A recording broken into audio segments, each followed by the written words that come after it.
فرض علوم کورس سبق نمبر 3۔ الحمد للہ رب العالمین والصلاة والسلام علی سید الانبیاء والمرسلین، اما بعد فاعوذ باللہ من الشیطان الرجیم، بسم اللہ الرحمن الرحیم۔ آج ہم پڑھیں گے نماز کے حوالے سے نماز کا بیان۔ ہر عاقل بالغ مسلمان پر روزانہ 5 وقت کی نماز فرض ہے۔ اللہ تعالیٰ سورہ بقرہ کی آیت نمبر 238 میں ارشاد فرماتا ہے، ترجمہ: نگہبانی کرو سب نمازوں اور بیچ کی نماز کی، اور کھڑے ہو اللہ کے حضور ادب سے۔ یعنی پنجگانہ فرض نمازوں کو ان کے اوقات پر ارکان اور شرائط کے ساتھ ادا کرتے رہو۔ اس میں 5 نمازوں کی فرضیت کا بیان کیا گیا ہے اس آیت کریمہ میں، اور اس کے علاوہ احادیث مبارکہ جن سے ہمیں نماز کی اہمیت پتہ چلتی ہے، تو سرکار دو عالم صلی اللہ علیہ وآلہ وسلم نے ارشاد فرمایا کہ 5 نمازیں اللہ پاک نے بندوں پر فرض کی ہیں، جس نے اچھی طرح وضو کیا اور وقت میں پڑھی اور رکوع اور خشوع کو پورا کرو، تو اس کے لیے اللہ تعالیٰ نے اپنے ذمہ کرم پر عہد کر لیا ہے کہ اسے بخش دے گا، اور جس نے نہ کیا اس کے لیے عہد نہیں، چاہے بخش دے چاہے عذاب دے۔ دوسری حدیث مبارکہ ہے کہ ایک شخص نے رحیم و کریم آقا صلی اللہ علیہ وآلہ وسلم کی بارگاہ میں عرض کی کہ یا رسول اللہ صلی اللہ علیہ وآلہ وسلم، اسلام کی کیا چیز اللہ تعالیٰ کو سب سے زیادہ پسند ہے؟ ارشاد فرمایا، نماز وقت پر ادا کرنا۔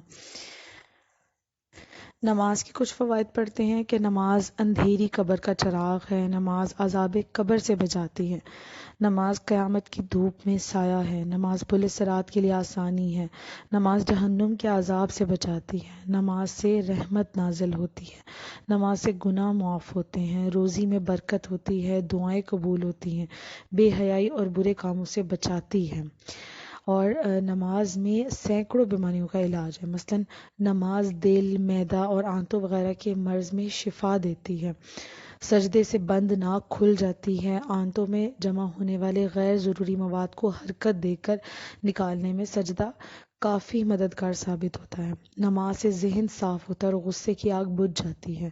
نمازی کے لیے سب سے بڑی نعمت یہ ہے کہ اسے بروز قیامت اللہ پاک کا دیدار ہوگا، سبحان اللہ۔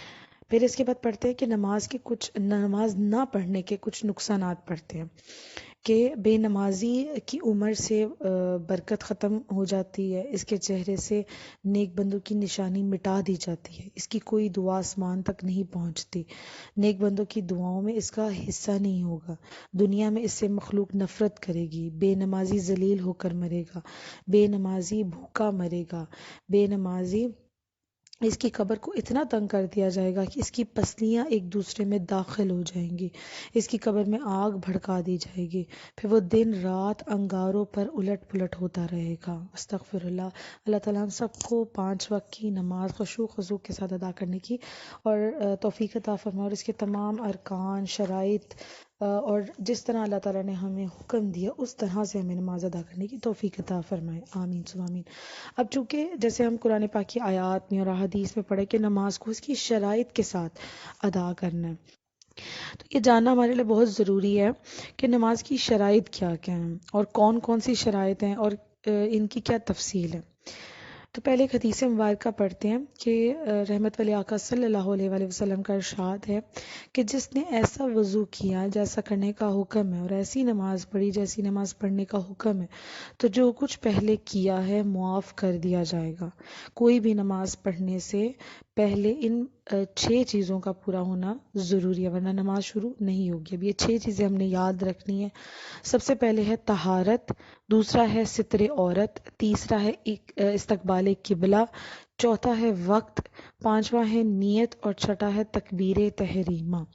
اب ان کی تفصیل پڑھتے ہیں کہ طہارت ہے کہ نماز پڑھنے والے کا بدن، اس کا لباس اور نماز پڑھنے کی جگہ ہر طرح کی ناپاکی گندگی سے پاک ہو، نماز پڑھنے والے پر غسل فرض نہ ہو اور وہ باوضو بھی ہو، یعنی کہ وہ مطلب حالت جنابت میں بھی نہ ہو، اور دوسری بات ہے کہ وہ وضو بھی اس کا ہو۔ تو یہ طہارت جو ہے وہ ضروری ہے، بدن کی بھی، لباس کی بھی، اور نماز پڑھنے کی جگہ کی بھی۔ اور پھر اگر باطنی طہارت ہو تو پھر تو کیا ہی بات ہے۔ دوسری چیز ہے ستر عورت. تو مرد کا جو ستر ہے، ستر عورت جسے کہا جاتا ہے، مطلب وہ ڈھانپنا جو ہمارے لیے ضروری ہے. تو مردوں کے لیے کیا حکم ہے کہ ناف کے نیچے سے لے کر گھٹنے سمیت سارا حصہ، یہ مرد کے لیے ستر عورت ہے. اور عورت کا ہتھیلیوں، پاؤں کے تلووں اور چہرے کے علاوہ اس کا جو سارا جسم ہے وہ سارا کا سارا ستر عورت میں داخل ہے. یعنی صرف چہرہ اور صرف ہاتھ کی ہتھیلی اور پاؤں جو ہے وہ مطلب پاؤں کے جو تلوے ہیں وہ بس اس میں آتے ہیں، کہ اس کے علاوہ جتنا بھی جو باڈی ہے وہ ساری کی ساری ستر میں داخل ہے. عورت کے ہاتھ کلائیوں تک اور پیر ٹخنوں تک ظاہر ہوں تب بھی نماز ہو جائے گی. یعنی ٹخنوں سے جو ہے وہ ہمارے جو ٹخنے ہوتے ہیں پاؤں کے، اس سے نیچے نیچے ہونی چاہیے. ٹھیک ہے، اگر ظاہر ہوگی نماز پھر بھی ہو جائے گی. ٹخنے اگر ظاہر ہوگی، ٹخنوں کی صرف بات ہو رہی ہے یہاں پہ، تو پھر بھی لیکن ہم نے کوشش کرنی ہے کہ ہمارے پاؤں کے جو ٹخنے بھی کور ہوں. اور جو ہاتھ کی اگر بات کی جا رہی ہے تو ہاتھ کی جو کلائی ہوتی ہے، جیسے جہاں پہ چوڑی جو پہنی جاتی ہے تو جہاں تک آتی ہے وہ چیز بھی ہماری کور ہو تو بہت زیادہ بہتر ہے. ٹھیک ہے، ورنہ باقی جو اس کے علاوہ سارا جو جسم ہے وہ سارا کا سارا ستر میں ہمارا داخل ہے. اور چہرے کا بھی ایسا ہے کہ چہرہ جو ہے اس کا ایک بھی بال جو ہے وہ ہمارا نظر نہ آئے، اور منہ کی ٹکلی جسے کہا جاتا ہے پورا کا پورا جو ہے وہ چھپا ہوا ہمارا ہونا چاہیے نماز کے دوران. تیسری چیز جو ہے نماز کی شرط، وہ ہے استقبال قبلہ، کہ نماز میں خانہ کعبہ کی طرف سینہ کر کے کھڑا ہونا. یعنی استقبال قبلہ بہت زیادہ یہ ضروری ہے، شرط ہے نماز کی، اس کے بغیر نماز ادا نہیں ہوگی اگر ہم قبلہ رخ نہیں ہوں گے. چوتھی چیز ہے وقت، کہ جو نماز پڑھنی ہے اس کا وقت ہونا ضروری ہے. اگر وقت سے پہلے نماز پڑھی تو بھی ادا نہیں ہوگی، بلکہ دوبارہ سے اس کو ادا کرنی پڑے گی، اس نماز کا دوبارہ اعادہ کرنا پڑے گا. اور اس کے علاوہ جو ہے وہ اگر مطلب تاخیر کے ساتھ پڑھی تو وہ تو پھر قضا نماز کاؤنٹ ہوگی نا. تو اس لیے وقت جو ہے اس کا خیال رکھنا انتہائی ضروری ہے. ہر نماز کے اوقات بھی ابھی ہم پڑھیں گے تفصیل کے ساتھ، فجر، ظہر، عصر، مغرب اور عشاء کے کیا اوقات ہیں. جان بوجھ کر نماز کا وقت گزار دینا اور نماز ادا نہ کرنا یہ بھی سخت گناہ ہے. پانچویں چیز جو شرط ہے نماز کی وہ ہے نیت. نیت جو ہے وہ دل کے پکے ارادے کا نام ہے. کسی بھی نماز کو ادا کرنے کے لیے پہلے اس نماز کا دل میں پکا ارادہ ہونا ضروری ہے. اگر زبان سے بھی کہہ لے گا تو وہ اچھا ہے، زیادہ افضل ہے. جیسے ہم نماز کے جب شروع کرتے تکبیر کہتے ہیں تو اس سے پہلے ہم نیت کرتے ہیں کہ میں فجر کی 2 رکعت فرض نماز ادا کرنے کی نیت کر رہی ہوں، خاص واسطے اللہ تعالیٰ کے لیے. اس طرح کے الفاظ جو ہم ادا کرتے ہیں تو یہ زبان سے ادا کرنا جو ہے وہ افضل ہے، بہتر ہے. لیکن اگر ہم دل میں بھی، اصل چیز جو شرط ہے وہ نیت ہے دل میں ہونے کا، کہ دل میں پکا ارادہ ہو کہ میں نماز ادا کرنے جا رہی ہوں. چھٹی چیز ہے تکبیر تحریمہ، یعنی نماز شروع کرنا اللہ اکبر کہہ کر نماز شروع کی جائے. تو یہ تکبیر تحریمہ جو ہے یہ بھی نماز کی شرط ہے.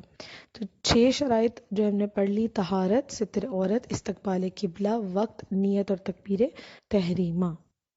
سوال ہے کہ جیسے ستر عورت سے ریلیٹڈ سوال ہے کہ جن اعضاء کا چھپانا فرض ہے ان میں سے کوئی عضو نماز میں کھل گیا تو پھر کیا حکم ہے؟ تو جواب ہے کہ اگر چوتھائی حصے سے کم کھلا تو نماز ہو جائے گی، اور اگر چوتھائی عضو کھل گیا تو فوراً چھپا لیا جائے. تو فوراً کوشش کیجیے چھپا لیا جائے تو تب بھی نماز ہو جائے گی. اگر 3 مرتبہ سبحان اللہ کہنے کی مقدار کے برابر کھلا رہا یا جان بوجھ کر کھولا، اگرچہ فوراً چھپا لے تو نماز جاتی رہی. یعنی اگر ستر ظاہر ہوا نا تو فوراً اس کو ڈھانپنے کا جو ہے وہ ہمیں حکم دیا گیا ہے. 3 مرتبہ سبحان اللہ کہنے کی مقدار نہیں، سبحان اللہ سبحان اللہ سبحان اللہ یہ ہم کہتے ہیں. اور پھر یعنی کہ اتنا جتنا ٹائم لگتا ہے نا اتنے میں ہم نے فوراً اس سے پہلے ہم نے کور کرنا ہے ستر کو، ادروائز جو ہے وہ نماز ہماری پھر چلی جائے گی، مطلب فاسد ہو جائے گی نماز.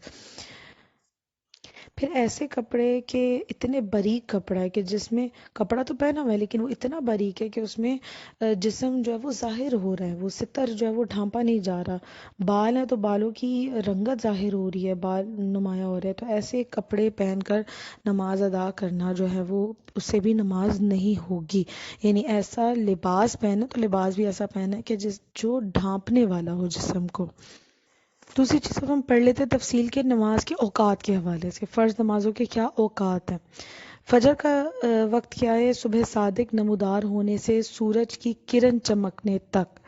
صبح صادق کی وضاحت بتائی گئی کہ صبح صادق ایک روشنی ہے جو مشرق کی جانب جہاں سے سورج نکلتا ہے اس کے اوپر آسمان کے کنارے میں دکھائی دیتی ہے اور بڑھتی جاتی ہے یہاں تک کہ تمام آسمان پر پھیل جاتی ہے اور زمین پر اجالا ہو جاتا ہے.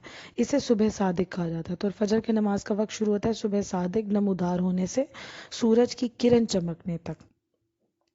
اور دوسرا پھر ظہر کا وقت بتایا جا رہا ہے. تو ظہر کا وقت کیا ہے کہ زوال کا وقت ختم ہونے سے لے کر اس وقت تک ہے کہ ہر چیز کا سایہ 2 گنا ہو جاتا ہے، تب تک اس کا جو ظہر کا ٹائم ہوتا ہے.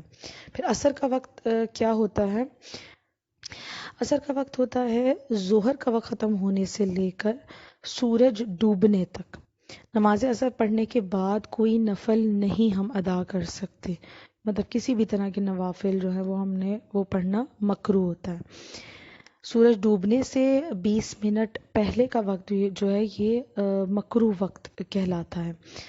پھر مغرب کا وقت ہے کہ مغرب کا وقت ہے سورج ڈوبنے سے شفق ختم ہونے تک. شفق کس کو کہتے ہیں؟ سورج ڈوبنے کے بعد مغرب کی جانب ایک سرخ روشنی پھیلنا شروع ہو جاتی ہے. اس کے بعد اس جگہ سفید روشنی پھیل جاتی ہے، اس سفید روشنی کو شفق کہتے ہیں. تو مغرب کا وقت کب ہوگا؟ سورج ڈوبنے سے لے کر یہ جب شفق ختم ہو جائے، شفق ظاہر ہوا، سفید روشنی جو تھی یہ ظاہر ہوئی، پھر ختم ہو گئی، تو تب تک مغرب کا وقت ہوتا ہے. عشاء کا وقت کیا ہے؟ عشاء کا وقت ہے مغرب کا وقت ختم ہونے سے لے کر صبح صادق نمودار ہونے سے پہلے تک.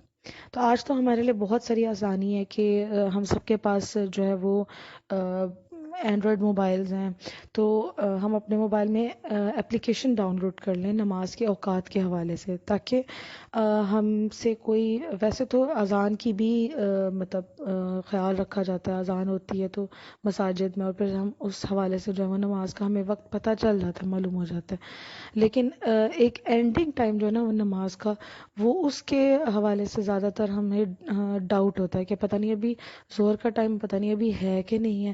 تو اس چیز کو، اس کشمکش سے نکلنے کے لیے، چونکہ یہ تو علماء کی بحث تھی، ٹھیک ہے، اب ہم عام عوام کے لیے آسانی یہ ہے کہ آپ اپلیکیشن ڈاؤن لوڈ کر لیں اپنے موبائل میں. پریئر ٹائم کے نام سے اپلیکیشن ہے، گروپ میں بھی اس کا لنک ہم شیئر کر دیتے ہیں، تو وہ ڈاؤن لوڈ کر لیں. اس سے ہی آپ کو بہت آسانی ہوگی کہ ہر نماز کا وقت جو ہے وہ بتا دیا جاتا ہے، پھر ساتھ میں کتنا نماز کا کتنا وقت رہ گیا. اب آپ نے عصر کی نماز پڑھی، اب کتنا وقت رہ گیا، تو وہ جو ہے آپ کو نماز کا وقت بتا دیا جاتا ہے، ٹھیک ہے. پھر اس کے حوالے سے جو ہم نماز اس ٹائم ادا کر لیتے ہیں. اچھا، ایک بات مکروہ کے حوالے سے بات ہو رہی ہے، تو مکروہ وقت میں کوئی بھی نماز پڑھنا یہ جائز نہیں ہوتی، نہ فرض، نہ واجب، نہ نفل، نہ قضا. ہاں، اب جیسے عصر کا نماز ہے اور اس میں یہ ہوا ہے کہ نا آج کا وقت جا رہا ہے، ٹھیک ہے، کسی وجہ سے ہم لیٹ ہو گئے، تو عصر کی نماز نہیں پڑھی، تو چاہے وہ مکروہ وقت میں داخل بھی ہو گیا لیکن پھر بھی جب تک وقت ہے تو ہمیں فوراً اس کی ادائیگی جو ہے وہ لازمی کرنی ہوگی. یہ نہیں کہ ٹھیک ہے مکروہ وقت آ گیا لیکن نماز فرض ہے تو نماز کو پہلے ادا کریں گے، مگر اتنی تاخیر کر دینا اس کو بھی علماء کہتے ہیں کہ یہ حرام ہے. کوشش یہ کرنی چاہیے کہ عصر کی نماز میں خصوصاً جو ہے وہ مطلب ہم جلدی کریں، جلدی سے ادا کریں. مکروہ اوقات کی تفصیل ہے کہ مکروہ اوقات جو ہے وہ 3 ہے. طلوع آفتاب سے لے کر 20 منٹ کے بعد تک، یعنی یہ صبح فجر کے بعد کی بات ہو رہی ہے. دوسری ہے غروب آفتاب سے 20 منٹ پہلے، یہ عصر کے آخر وقت کی بات ہو رہی ہے. اور تیسرا ہے نصف النہار، یعنی جسے زوال کا وقت بھی کہا جاتا ہے، ٹھیک ہے، یہ ظہر سے پہلے کا وقت ہوتا ہے. تو یہ 3 اوقات ہیں، ان تینوں اوقات میں کوئی بھی نماز پڑھنا جائز نہیں ہے، نہ فرض، نہ واجب، نہ کوئی نفل، نہ کوئی قضا. یوں ہی سجدہ تلاوت اور سجدہ سہو بھی ناجائز ہے. البتہ یہ اثر کے حوالے سے جو وہ ایک الگ مسئلہ ہے، باقی وہ جو بھی ہم نے پڑھا، باقی اس کے علاوہ کسی بھی طرح کی نماز، سجدہ تلاوت، یہ چیز جو ہے وہ ان 3 اوقات میں جائز نہیں ہے۔ پھر پڑھتے ہیں جی نماز کے فرائض۔ نماز کے فرائض جو ہے وہ کتنے ہیں اور کون کون سے ہیں، اس کے حوالے سے آتا ہے، تفصیل ہے کہ نماز کے فرائض جو ہیں وہ ویسے تو بھی زیادہ ہے، مگر اس کو ان شارٹ کر کے اگر بیان کیا جائے، سب کو اکٹھا کر کے بیان کیا جائے تو وہ 7 فرائض بنتے ہیں۔ پہلا ہے تکبیر تحریمہ، دوسرا ہے قیام، تیسرا ہے قرات، چوتھا ہے رکوع، پانچواں ہے سجود یعنی 2 سجدے، چھٹا ہے قعدہ اخیرہ، اور ساتواں ہے خروج بالسنہ۔ ان کی تفصیل پڑھتے ہیں کہ تکبیر تحریمہ یعنی کہ اللہ اکبر کہہ کر جو ہم نماز شروع کرتے ہیں، یہ تکبیر تحریمہ کہلاتی ہے، اور یہ نماز کی شرط بھی ہے اور ساتھ میں نماز کا فرض بھی ہے۔ شرط سمجھ لیں کہ وہ چیزیں ہیں جو کہ نماز شروع کرنے سے پہلے ہوتی ہیں، لیکن یہ جو تکبیر تحریمہ ہے یہ شرط میں بھی داخل ہے اور یہ فرض میں بھی داخل ہے۔ نماز شروع کر لی، اللہ اکبر کہا تو وہ تکبیر سے ہی سٹارٹ کیا گیا، تو وہیں سے نماز بھی سٹارٹ ہو گئی اور یہاں سے ہمارے فرائض کی تفصیل بھی سٹارٹ ہوگی، یعنی فرائض وہ چیزیں جو ہماری نماز کے دوران میں فرض ہیں، ٹھیک ہے۔ دوسری چیز ہے قیام۔ قیام جو ہے وہ قرات میں بالکل سیدھا کھڑا ہونا، یا کم از کم ایسے کھڑا ہونا کہ ہاتھ بڑھائے تو گھٹنوں تک نہ پہنچے، یعنی اسٹریٹ کھڑا ہونا، قیام کرنا، یہ بھی نماز کے فرائض میں سے ہے۔ تیسری چیز ہے قرات، کہ جتنا قرآن پاک پڑھنا لازم ہے اتنا قرآن پڑھنا، سورہ فاتحہ مکمل پڑھیں گے، اس کے بعد 3 چھوٹی آیات یا ایک بڑی آیت جو 3 چھوٹی آیات کے برابر ہو، یا کوئی ایک چھوٹی سی سورت پڑھ لیں گے، تو یہ قرات کرنا جو ہے یہ بھی ہمارے لیے فرض ہے۔ فرض نماز کی تیسری اور چوتھی رکعت میں قرات کرنا ضروری نہیں ہے، یہ تو مسئلہ ہم سب کو ہی معلوم ہے۔ چوتھی چیز ہے رکوع، یعنی کم از کم اتنا جھکنا کہ ہاتھ بڑھائے تو گھٹنوں تک پہنچ جائیں۔ اچھا رکوع یہ ہے کہ جھک کر گھٹنے پکڑ لے اور کمر بالکل سیدھی بچھا دے، یہ مردوں کے لیے حکم ہے۔ خواتین کے لیے حکم ہے کہ وہ اتنا جھکیں کہ گھٹنوں کو پکڑنا نہیں ہے، لیکن مطلب تھوڑا سا جھکاؤ آتا ہے خواتین جب کرتی ہیں نا، رکوع کرتی ہیں، مردوں کے لیے اس سے زیادہ جھکنا ہوتا ہے رکوع میں۔ سجود ہے، سجود یعنی کہ 2 سجدے، یعنی پیشانی کو زمین پر اچھی طرح جمانا، اس کے علاوہ ہاتھ پاؤں جو ہے یہ بھی زمین پر لگیں گے، ناک کی بیچ کی ہڈی لگے گی اور پیر کی 3 انگلیوں کے پیچھے والا جو ابھرا ہوا حصہ ہے یہ بھی زمین پر لگے گا۔ ہر رکعت کے 2 سجدے فرض ہیں یہ ہم پر، یعنی ایک کر کے فارغ نہیں ہوں گے، سجود ہے یعنی 2 سجدے کرنا یہ ہم پر فرض ہے۔ چھٹا ہے قعدہ اخیرہ، یعنی نماز کی سب رکعتیں پورے ہونے کے بعد اتحیات کے لیے بیٹھنا اور مکمل اتحیات پڑھنا، یہ لازم ہے۔ ساتواں ہے فرض خروج بالسنہ، یعنی لفظ سلام کے ذریعے نماز کو ختم کرنا، ٹھیک ہے، جو ہم السلام علیکم جو ہے وہ آخر میں جب تحیات اور درود ابراہیم اور اس کے بعد دعا کے بعد جو سلام کہتے ہیں وہ اسے کہا جاتا ہے، یعنی خروج بالسنہ، سلام کے ذریعے جو وہ نماز ہماری اختتام کو پہنچتی ہے۔ اچھا، اب مسئلے بیان کیا جا رہا ہے، ایک مسئلہ کہ جیسے قرات جو ہے وہ فرض ہے، اب قرات ہم نے ایسے کرنی ہے کہ اس میں ہم نے قرآن مجید کی سورت کوئی بھی سورت پڑھ سکتے ہیں، تو اس میں خیال یہ رکھنا ہے کہ ترتیب قائم ہو۔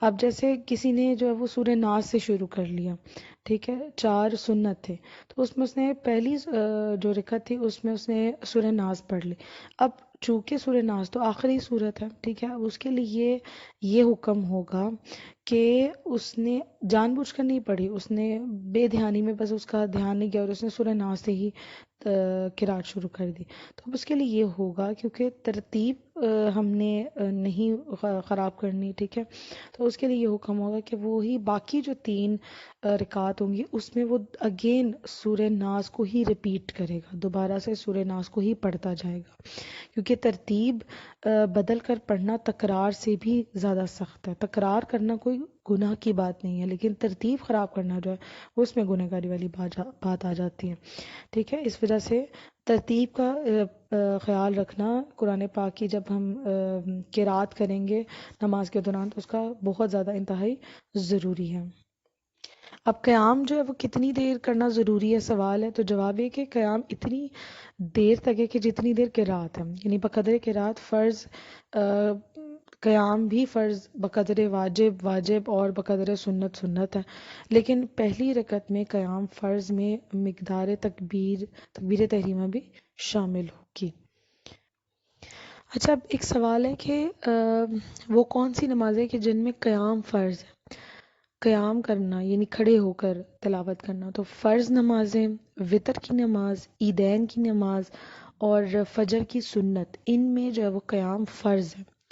اگر بلا عذر، عذر صحیح، کوئی عذر کے بغیر یہ نمازیں بیٹھ کر کوئی ادا کرے گا تو اس کی نماز نہیں ہوگی، کیونکہ قیام جو ہے وہ فرض ہے۔ ہاں، اگر کوئی شرعی عذر ہے، کوئی تکلیف ہے، کوئی چوٹ وغیرہ ہے، یا کوئی بیماری ایسی ہے کہ جس کی وجہ سے نہیں، قیام پر قدرت نہیں ہے، تو پھر اس کے لیے شریعت نے اجازت دی ہے۔ البتہ یہ جو چار چیزیں، مطلب فرض میں، وتر میں، عیدین میں اور فجر کی سنتوں میں، ان میں قیام جو ہے وہ فرض ہے۔ اب جن نمازوں میں قیام فرض ہے، اس میں تکبیر تحریمہ کے لیے بھی قیام فرض ہے۔ اگر بیٹھ کر اللہ اکبر کہا اور پھر کھڑا ہو گیا تو اب نماز اس کی شروع ہی نہیں ہوئی، کیونکہ قیام جو ہے وہ فرض ان نمازوں میں، تو ان کے لیے تکبیر تحریمہ کے لیے بھی قیام فرض ہے۔ اب سوال ہے کہ کس صورت میں کھڑے ہو کر نماز پڑھنے کی طاقت ہونے کے باوجود بیٹھ کر نماز پڑھنا بہتر ہے؟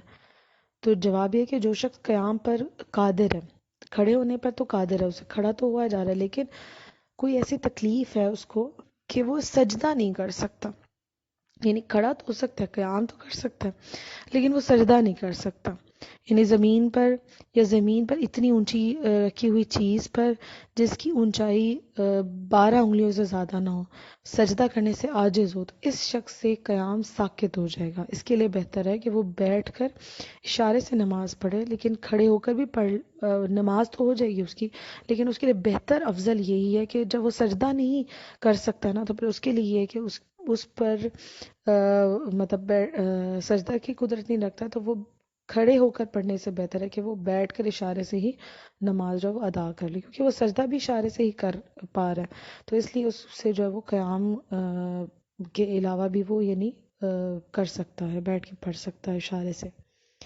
پھر جی سوال ہے کہ اگر کسی شخص نے رکوع کرنے سے پہلے سجدہ کر لیا تو اس کے لیے کیا حکم ہوگا؟ تو قیام، رکوع، سجود اور قعدہ خیرہ، اس میں ترتیب کرنا فرض ہے۔ اگر رکوع سے پہلے سجدہ کر لیا پھر رکوع کیا تو وہ سجدہ جاتا رہا، اگر رکوع کے بعد دوبارہ سجدہ کرے گا تو نماز ہو جائے گی، ورنہ نہیں ہوگی۔ ٹھیک ہے، مطلب ترتیب کا خیال نہیں رکھا تو اسے دوبارہ سے وہ اس رکن کو دوبارہ ریپیٹ کرنا پڑے گا، کیونکہ ترتیب کا خیال نہیں رکھا تو اسے جس طریقے سے ترتیب بتائی گئی اسی طریقے سے کرنا لازم ہے۔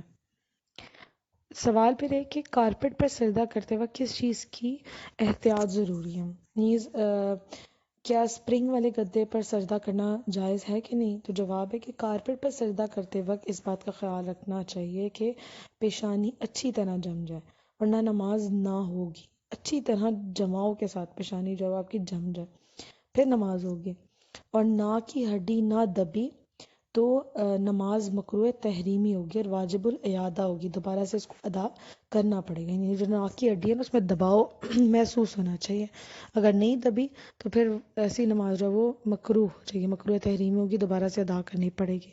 سپرنگ والے گدے پر پیشانی خوب نہیں جمتی، لہٰذا اس پر سجدہ کرنے سے نماز نہیں ادا ہوگی۔ سجدے میں پیشانی کے جمنے کا مطلب یہ ہے کہ زمین کی جو سختی ہے نا وہ محسوس ہو پیشانی میں، اور اگر کسی نے اس طرح سجدہ کیا کہ پیشانی نہ جمی تو سجدہ بھی ادا نہیں ہوگا۔ پھر نماز کا ٹاپک ہے تو اسی میں ایک بیان آ جاتا ہے سترہ کے حوالے سے، سترہ کے مسائل۔ سترہ کیا ہے کہ نمازی کے آگے سے گزرنے کے حوالے سے کچھ وعید بتائی گئی ہے کہ اگر کوئی جانتا ہے رسول اللہ صلی اللہ علیہ وسلم نے فرمایا کہ اگر کوئی جانتا کہ نماز پڑھنے والے اپنے مسلمان بھائی کے سامنے سے گزرنے میں کیا گناہ ہے تو 100 برس کھڑا رہتا، اس ایک قدم چلنے سے بہتر سمجھتا، یعنی کہ وہ ٹھہرا رہتا 100 برس یہاں تک کہ گزر جاتے اور اس کے نمازی کے آگے سے نہ گزرتا۔ تو اس کے لیے شریعت نے حکم دیا کہ جیسے کوئی نماز پڑھ رہا ہو، ہم ایسی جگہ پہ پڑھیں کہ وہاں پہ گزر بھی ہے، تو نمازی جو ہے وہ اپنے آگے سترہ جو وہ رکھ لے۔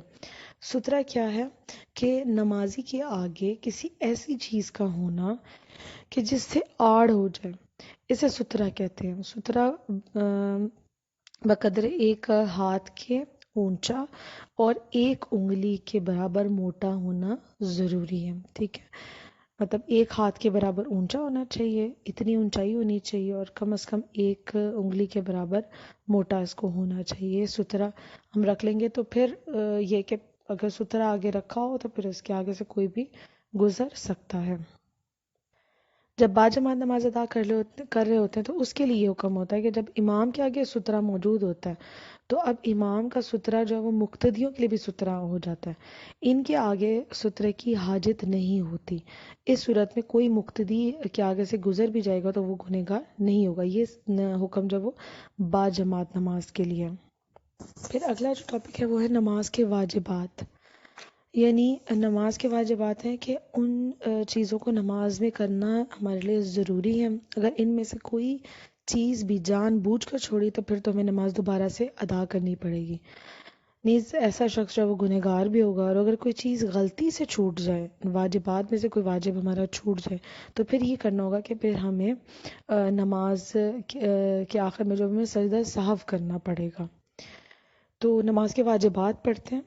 پہلا ہے تکبیر تحریمہ میں لفظ اللہ اکبر کہنا، پھر ہے ہر رکعت میں سورہ فاتحہ پڑھنا، یہ واجب ہے۔ سورہ فاتحہ کے بعد ایک چھوٹی سورت میں لانا۔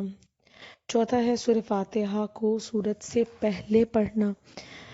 پھر ہے کہ رات کے فوراً بعد رکوع کرنا، رکوع کے بعد بالکل سیدھا کھڑا ہو جانا، ترتیب کے مطابق ایک سجدے کے بعد بیٹھنا، پھر دوسرا سجدہ کرنا۔ رکوع، قوما، سجدہ اور جلسہ میں کم از کم ایک بار سبحان اللہ کہنے کے برابر ٹھہرنا۔ رکوع میں بھی، قوما میں بھی، سجدہ میں نہیں، اتنی جلدی جلدی نہیں کرنا، کم از کم اتنا مقدار ہونا چاہیے کہ ایک مرتبہ سبحان اللہ کہنے کی مقدار جو ہے وہ ٹھہرنا۔ پھر جو قعدہ کرتے ہیں، قعدہ اولیٰ اور قعدہ اخیرین دونوں میں اتحیات مکمل پڑھنا۔ پھر 4 رکعت والی نماز میں تیسری رکعت کے بعد قعدہ نہ کرنا، ٹھیک ہے؟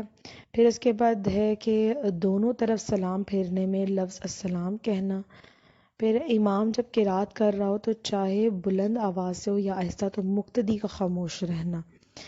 پھر یہ ہے کہ سورہ فاتحہ اور سورت کے درمیان آمین اور بسم اللہ کے علاوہ کچھ اور نہ پڑھنا۔ پھر ہر رکعت میں ایک ہی مرتبہ رکوع کرنا۔ پھر 2 سجدوں کے درمیان بالکل سیدھا بیٹھنا۔ پھر ہر رکعت میں 2 بار سجدہ کرنا۔ پھر ہے کہ دوسری رکعت سے پہلے قعدہ نہ کرنا۔ پھر ہے کہ فرض، وتر اور سنت موقدہ کے قعدہ اولیٰ میں اتحیات کے بعد کچھ نہ پڑھنا۔ تو ایسا ہی کیا جاتا ہے نا کہ جو پہلا قعدہ اولیٰ ہوتا ہے اس میں ہم اتحیات کے بعد دوبارہ سے کھڑے ہو جاتے ہیں اگلی رکعت کے لیے۔ پھر ہے کہ ہر فرض اور واجب کو اس کی جگہ ادا کرنا۔ پھر 2 فرض، 2 واجب، فرض اور واجب کے درمیان 3 بار سبحان اللہ کہنے کے برابر وقفہ نہ ہونا۔ پھر ہے کہ سجدہ سہو واجب ہو تو سجدہ سہو کرنا، یعنی ان سب میں واجبات میں سے کوئی واجب چھوٹ جائے گا، اب چاہے وہ اگر غلطی سے جتنے بھی واجب چھوٹ جائے سجدہ سہو ایک ہی ہوگا، یعنی کہ اگر ان میں سے کوئی 2-3 واجبات چھوٹ جاتے ہیں خدا نخواستہ تو پھر یہ کہ سجدہ سہو پھر بھی ایک ہی ہوگا۔ سجدہ سہو کا طریقہ یہ ہے کہ قعدہ اخیرہ میں جب نماز کی آخری رکعت مکمل کر کے بیٹھے تو اتحیات پر پڑھ کر سیدھی طرف سلام پھیریں اور 2 بار سجدہ کیجیے۔ جس طرح 2 سجدوں کے درمیان بیٹھتے ہیں اسی طرح یہاں بھی بیٹھنا ہوگا۔ اس کے بعد دوبارہ قعدہ کیجیے، یعنی بیٹھیے اور اتحیات، درود شریف اور دعا پڑھ کر دوبارہ سے سلام پھیر لیجیے۔ یہ سجدہ سہو کا طریقہ ہے۔ پھر آخری موضوع جو ہے وہ ہے ہمارا نماز کے مکروہات۔ پہلے نبی کریم صلی اللہ علیہ وسلم کے فرامین ہم پڑھ لیتے ہیں کہ پہلا فرمان ہے کہ ان لوگوں کا کیا حال ہوگا جو نماز میں آسمان کی طرف نظر اٹھاتے ہیں، انہیں چاہیے کہ ایسا نہ کریں ورنہ ان کی آنکھیں چھین لی جائیں گے۔ دوسرا فرمان ہے کہ نماز کی حالت میں اپنی انگلیاں نہ چٹکھاؤ۔ نماز کے مکروہ تحریمی میں سے کوئی چیز اگر نماز کے دوران ہو جائے تو نماز دوبارہ پڑھنی ہوگی۔ جان بوجھ کر جس نے نماز مکروہ تحریمی کی وہ گنہگار بھی ہوگا، اس صورت میں توبہ کرنا بھی اس کے لیے لازم ہوگا۔ ہر مکروہ جو ہوتا ہے وہ مکروہ تحریمی نہیں ہوتا کہ اس پر دوبارہ نماز ادا کیجیے. کچھ مکروہ تحریمی اور کچھ مکروہ تنزیہی بھی ہوتے ہیں. مکروہات پڑھتے ہیں جیسے پہلا ہے کہ داڑھی بدن یا لباس کے ساتھ کھیلنا. مطلب کچھ لوگوں کو عادت ہوتی ہے نا نماز پڑھتے پڑھتے جو ہے وہ اپنے کپڑوں کے ساتھ داڑھی کے ساتھ یا جو ہے وہ مطلب کھیلنا شروع کر دیتے ہیں. تو اس چیز سے جو ہے وہ منع کیا جاتا ہے, یہ مکروہ ہے. پھر یہ ہے کہ شدت سے پیشاب پخانا یا ریق آنا. تو ایسی صورت میں یہ ہے کہ پہلے ایک دفعہ فارغ ہو جائیں پھر اس کے بعد نماز پڑھے, ورنہ ایسی نماز جو ہے وہ مکروہ تحریمی میں آ جائے گی. پھر کسی واجب کو جان بوجھ کر چھوڑ دینا, یہ بھی مکروہ ہے. پھر کمر پر ہاتھ رکھنا, آسمان کی طرف نگاہ اٹھانا, مطلب نماز پڑھنے اب اس میں آسمان کی طرف نگاہ اٹھانا, یہ بھی مکروہ ہے.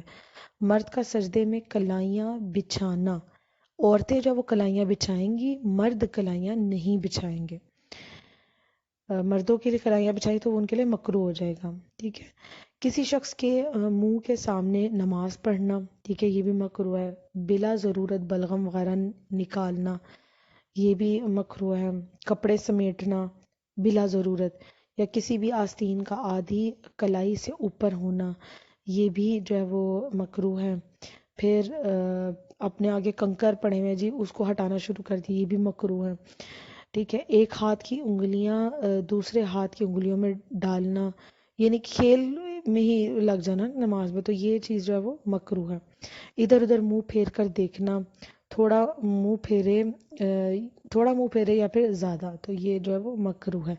نماز میں ناک اور منہ چھپانا, ٹھیک ہے, یہ بھی مکروہ ہے. جان بوجھ کر جمائی لینا, ایک تو ہوتا ہے نا کہ مطلب خود سے آ رہی ہے, ایک ہوتا ہے جان بوجھ کر, تو یہ جو ہے یہ بھی مکروہ ہے.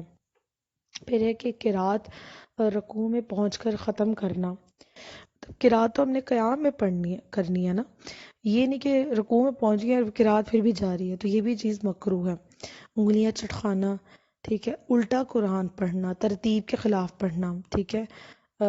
پھر جاندار کی تصویر والے لباس میں نماز پڑھنا, ٹھیک ہے. ایسا لباس پہنا جس میں کوئی جاندار کی تصویر بنی ہوئی ہے, ٹھیک ہے, کسی بھی جانور کی, پرندے کی تصویر بنی ہوئی ہے, ٹھیک ہے جی. تو ایسے میں بھی نماز پڑھنا مکروہ ہو جائے گا. قیام کے علاوہ کسی اور مقام پر قرآن پڑھنا, ٹھیک ہے, یہ بھی مکروہ ہے. امام سے پہلے رکوع سجدے میں چلے جانا یا امام سے پہلے سر اٹھا دینا, یہ بھی مکروہ ہے. یہ تھی ساری نماز کے حوالے سے مسائل اور اس کی تفصیل. امید کرتی ہوں کہ بہت سارے مسائل جو ہے وہ آج کی کلاس میں ہمارے کلیئر ہو گئے ہوں گے. اللہ تعالیٰ سے دعا کرتے ہیں کہ ہماری جو پچھلی نمازیں ان میں کوئی غلطیاں کوتاہیاں جانے انجانے میں ہم سے ہو گئی ہیں, تو اللہ تعالیٰ ان سب کو درگزر فرمائے. ہم سب کی نمازوں کو ہمیں بہتر کرنے کی ہم سب کو توفیق عطا فرمائے کہ ہم خشوع و خضوع کے ساتھ اور نماز کی تمام شرائط, اس کے واجبات, اس کے فرائض, ہر چیز کو جس طرح سے اللہ تعالیٰ کا حکم ہے, اس کے نبی کا حکم ہے, ویسے ہی ہم اس کو ادا کریں, تاکہ اللہ تعالیٰ ہماری نمازوں کو اپنی بارگاہ میں قبول و منظور بھی فرمائے. آمین یا رب العالمین. السلام علیکم و رحمۃ اللہ وبرکاتہ.